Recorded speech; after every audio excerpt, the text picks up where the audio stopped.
ایک مبینہ audio leak ہوئی. سب سے پہلا سوال تو یہی ہے کہ یہ اوتھینٹک ہے کہ نہیں. میں تو بشرا بیوی سے کبھی ملی نہیں تو مجھے تو ان کی آواز کا معلوم نہیں. غریدہ سے پوچھ لیں آپ. میری ذاتی طور پہ تو کبھی آن دا ریکارڈ یا آف دا ریکارڈ کبھی بشرا بیوی سے بات نہیں ہوئی. سو آئی کی ناٹ کامنٹ آن.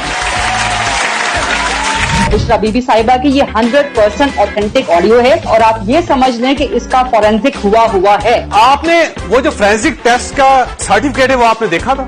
جاوید صاحب تو مجھے کٹہرے میں ایسے کھڑا کر رہے ہیں کہ جیسے میں نے ان کی کوئی آڈیو ریلیز کر دی اور میں نے ریلیز کر دی.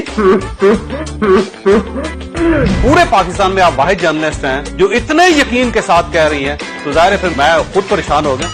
اس آڈیو میں بہت بڑا پرابلم ہے کہ غداری کے فتوے لگائے جا رہے ہیں. دیکھیے غداری تو بات کی بات ہے جب تک یہ ثابت نہیں ہوگا کہ یہ جینون آڈیو ہے. اگر یہ مصدقہ ہوتی تو گورنمنٹ کی طرف سے ایک سرٹیفکیٹ جاری ہو جانا تھا. گورنمنٹ اون ہی نہیں کر رہی اس کو کسی جگہ پہ. ریتا صاحب یہ ویسے ٹیپ ریلیز کس نے کی ہے پتا آپ کو؟ نہیں ساری باتیں آپ کو آن ریکارڈ بتا دی جائیں. کچھ باتیں آف ریکارڈ گپ شپ لگا لیتے ہیں. واٹس ایپ پہ گپ شپ. اگر پاکستان تحریک انصاف کہتی ہے کہ یہ آڈیو بشرا بیوی کی نہیں ہے, ابھی تک کسی نے نہیں کہا. شہباز گل نے ایکچولی پریس کانفرنس میں کہا ہے, انہوں نے کہا یہ جعلی آڈیو ہے. شہباز گل صاحب تو جتنا جھوٹ بولتے ہیں مجھ سے کہیں زیادہ وہ آپ کو پتا ہے. غریدہ میری بہن ہے, میری کالیگ ہے. اس نے کہا یار شہباز گل تو جھوٹا ہے, اس کی کیا بات سننی ہے. گل صاحب کو وہ بھی اتنا ہی جانتی ہیں جتنا میں جانتی ہوں. ہمیں کسی کو جھوٹا اور سچا لیبل نہیں کرنا چاہیے. پھر آپ مجھے بتائیں نون لیگ میں کون سا جھوٹا ہے, اس کو بھی ساتھ بتا دیتے ہیں.